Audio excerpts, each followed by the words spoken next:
Itu analisa Anda jangan ngomong. Itu analisa Anda. Ini analisa Anda.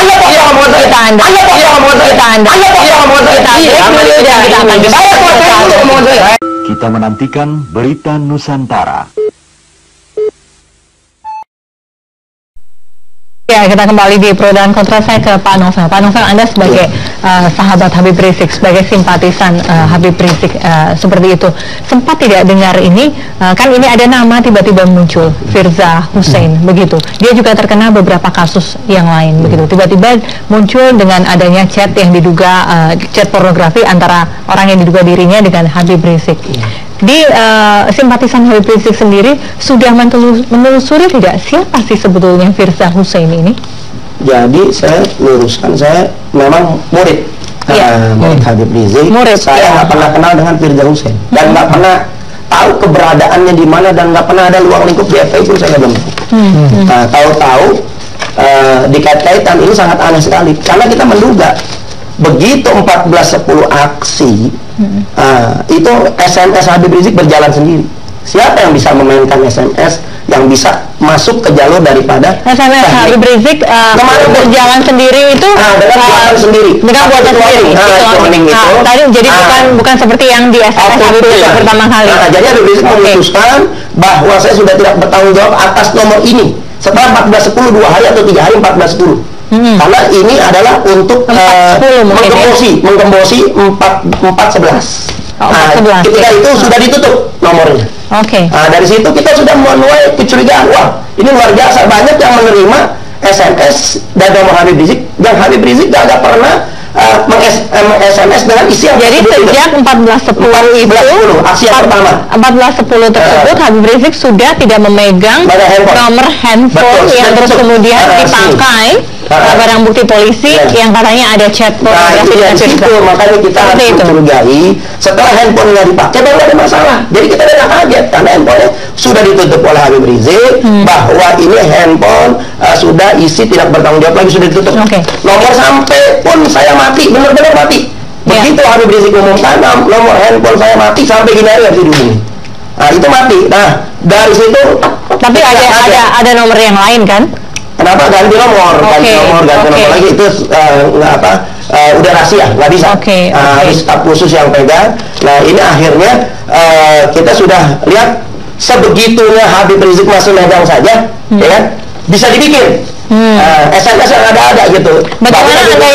Bagaimana Anda yakin bahwa WhatsApp antara orang yang diduga Habib Rizik dengan Firza ini bukan menggunakan nomor yang sudah bukan menjadi nomor Habib Rizik? Jadi enggak, nomor itu jangan-jangan Habib Rizik udah tutup, nomor itu berjalan terus. Iya. Karena waktu tapi apakah nomor tersebut menjadi nomor yang kemudian sekarang menjadi barang bukti? Betul. Ada yang mengendalikan nomor itu setelah Habib Rizik tutup. Maka kita begitu nomor udah nggak kaget, oh ini udah permainan. Maka cara terbaik kita mau minta itu harus diungkap dulu, jangan Habib Rizik dulu, siapa yang produksi ini chat-chat yang rahasia, chat-chat yang rekayasa ini, siapa dulu yang memproduksi, kemudian siapa yang sebar. Seperti Ahok kan menyalahkan Buniani, padahal kan Ahok yang suruh share sendiri rekamannya, kemudian yang rekam sendiri, kemudian yang share kan jelas yang disalahin Buniani. Nah ini kenapa yang bongkar ini, yang buka bikin rekayasa itu siapa, yang produksi siapa, yang menyebar siapa, itu dulu diungkap. Karena pelakunya ya dulu yang akan oleh polisi. Baru ketahuan. Silakan Pak Monif. Sekalipun Mbak Fesi, sepemahaman saya, case ini kan case case delik aduan. Ini pemahaman saya diadukan oleh orang lain. Terjadi peristiwa ini. Sebetulnya ada celah menurut saya. Kalau delik aduan itu delik aduan pasal yang mana yang cukup itu yang berkembang selingkuhan Ya, bukan undang-undang pornografi. Undang-undang pornografi. Nah, itu yang dipahami undang-undang pornografi. Sejatinya kalau memang ada masalah bahwa itu ada foto yang semacam auto tabir, auto play, apa namanya? Buktikan dulu ada berita yang pornografi gitu. Itu yang kemudian kalau dalam kita kan sistem hukum, ini negara hukum, saya ya lakukan sebagai pengadilan itu menurut saya. Pengadilan yang akan menjadi beneran kasus Makanya ini. kita telusuri Silakan, Pak dulu. Tiri. Aku cukup gelar perkara. Gelar perkara. Kalau Sebelum kalau Anda bicara soal itu, ya kan, berarti kan Anda memahami undang-undang. Saya mau tanya, pasal 4 ayat 1 ini bunyinya apa? Kita tidak main maksudnya begini, kami tidak menemukan di sini. ya. Di sini bahkan kami melihat Habib Rizik ini adalah korban. Oke. Karena pasal ini itu adalah orang yang menyebarkan, orang yang menyebarkan yang dan sebagainya dan sebagainya. Tapi ada pasal lain, Pak Al-Fatiri. Ada pasal lain, Pak Itu juga yang menjadi yang menyebutkan bahwa pelaku bisa dikenakan juga menjadi tersangka. Kenapa tidak kemudian pihak sana tidak melaporkan ada kerugian, ada pasal kayak gitu? Pasal yang dikenakan di sini Ada rekayasa. Iya, mengapa tidak seperti itu? pasal ini yang dikenakan pasal 41 229 dan 32. Ini yang dikenakan. Bukan pasal lain, Mbak. Satu. Undang-undang IT juga demikian. Yang pasal 27 menyatakan siapa yang menyebarkan. Maaf ya, kemarin kan yang sudah disinggung kasus Ariel contohnya. Iya. Ariel itu bukan karena perbuatannya. Ariel itu dikenakan karena penyebarannya. Karena lalai, bukan menyebarkan. Bukan karena dia otomatis yang dia merekam dengan laptop dia, Sengaja. Itu kan ada unsur pornografi. dengan laptop dia kemudian bisa ke orang lain. Perzinahnya ada, masuk unsur ini ada masuk unsur, ini ada masuk Kan unsur. ini tidak kena masalah. Kemudian saya bertanya dengan Pak Longgur ya. Kalau Ini siapa salah Demin, bukan salah Demin. kalau Pak Longgur katakan bahwa tadi dikatakan bahwa ada kriteria, bahwa ada pertimbangan-pertimbangan, saya bertanya, kenapa Bali protes? Kenapa Papua Barat protes? Karena kenapa gubernur NTT protes? Kalau memang itu dianggap sudah mencakup dan sudah mengakomodir semuanya. Dan ini fakta. Bahkan Papua Barat itu gara-gara ini sampai memisahkan diri dari NKRI. Ini luar biasa pasal ini. Terus yang pertanyaan saya yang kedua, pasal ini 2008 Mas, Bang. Saya tanya, berapa kasus yang sudah dijerat dengan pasal ini? Berapa kasus? Bisa dikatakan kalau Anda tidak sepaham, harusnya Anda uji materi, bukan terus kemudian karena ini didiskusikan ini, dan saya menanyakan pada beliau, kalau beliau bisa menjawab, ini adalah gubernurnya sendiri loh, dari Bali ini, bahkan ketua DPR. Iya, baiklah, kita harus break dulu ya Pak Al-Fatiri. Kenapa mereka protes? Barangkali ada pencerahan dari Pak. Baiklah, sebelum ada pencerahan kita break dulu dan kita akan kembali saat lagi. Di pro dan kontra Bang Saur, saya ingin bertanya kepada Anda, begitu. Kan yang dipersoalkan masa penyebarnya tidak kemudian dicari dulu, tapi orang-orang yang diduga pelaku yang melakukan chat pornografi tersebut malah yang jerat seperti itu. Bagaimana ini? Silakan saja kalau saudara Katira Manovel mempunyai argumentasi tersebut. Tapi pasal ini terang benderang dikatakannya. Saya bacain ya. Di pasal 4 misalnya.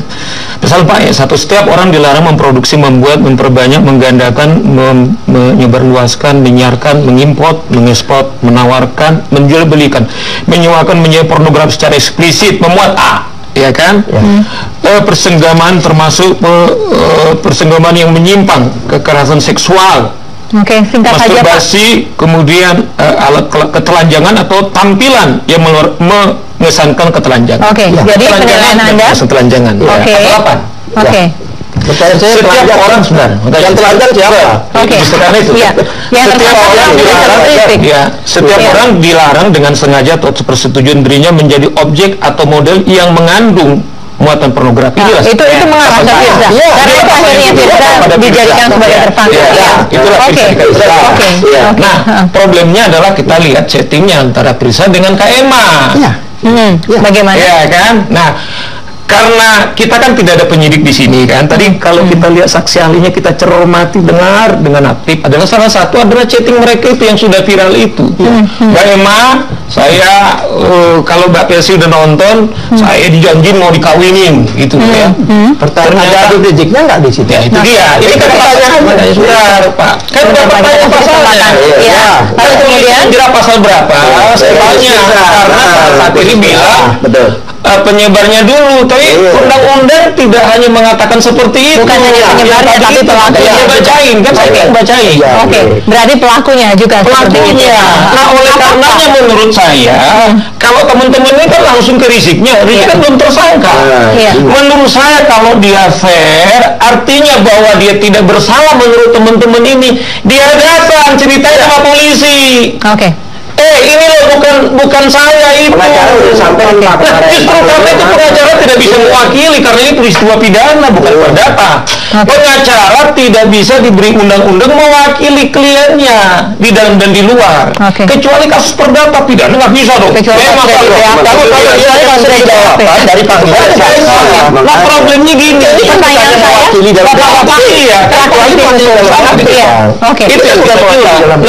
saya bapak-bapak sebentar Bang Saur, pertanyaan saya juga kepada Anda. Begitu ya. Kalau Firza sudah datang sebagai tersangka, dia yang kemudian ada gambarnya yang kemudian masuk konten pornografi di sana. Lalu kemudian ada juga mungkin penyebar yang nanti juga akan ditetapkan sebagai tersangka.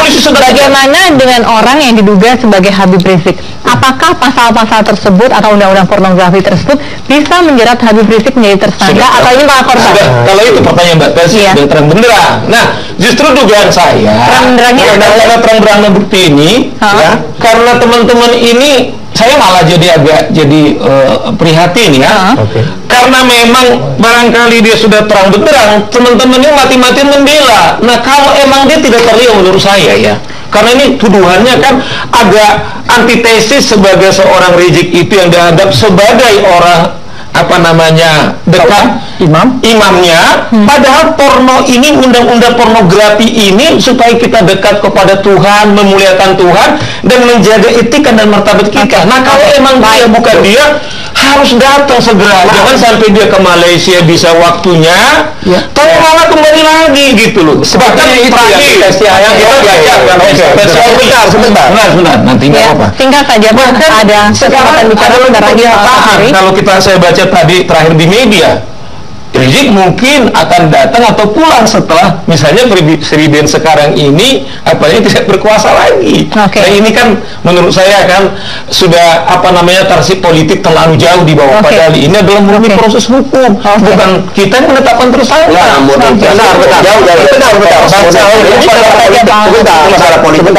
Bang Saur ini kan pakar hukum.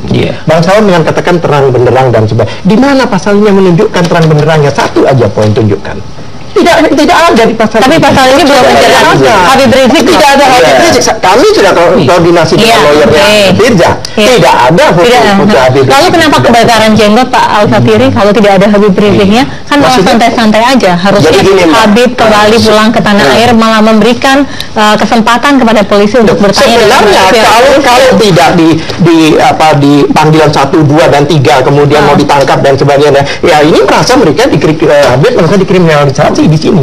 Dan apa panggilan-panggilan ini sudah jelas. Sekarang kalau saya bilang, Mbak ke rumah saya, istri saya bilang saya lagi umroh, masa besok datang lagi Mbak? Kan nggak mungkin.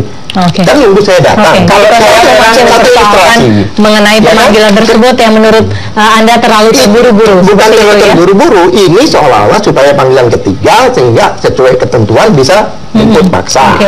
Sehingga pakai Interpol inilah. Pak Novel, saya sebelum break, apa yang membuat Anda yakin bahwa ini kasus banyak sekali muatan politik? Jadi kita melihat ini rezim kalap yang luar biasa, yang di luar dugaan bahwa ini gubernur yang sudah menjadi terpidana ini akan kalah dan akan masuk penjara. Nah, ini akan mengancam 2009 yang bagaimana kekuatan umat Islam ini sudah bersatu, yang memang sudah tidak percaya lagi dengan institusi hukum yang ada, yang memang sepertinya kita melihat berpihak bukan kepada rakyat sampai saat ini. Apa justru sebaliknya menurut saya ya. Ini udah jelas. Jadi kita melihat bagi Anda mungkin, bagi kami yang juga di barisan kebinekaan justru Anda kalau ngomong bineka, Anda yang Anda bela adalah orang yang merusak bineka. Silakan versi Anda. Jadi tapi kan kenyataan kita lihat udah cukup lah masyarakat ini nggak percaya sama aparat. Menangis untuk hal yang sama itulah makanya satu sisi kita diminta untuk taat kepada mereka.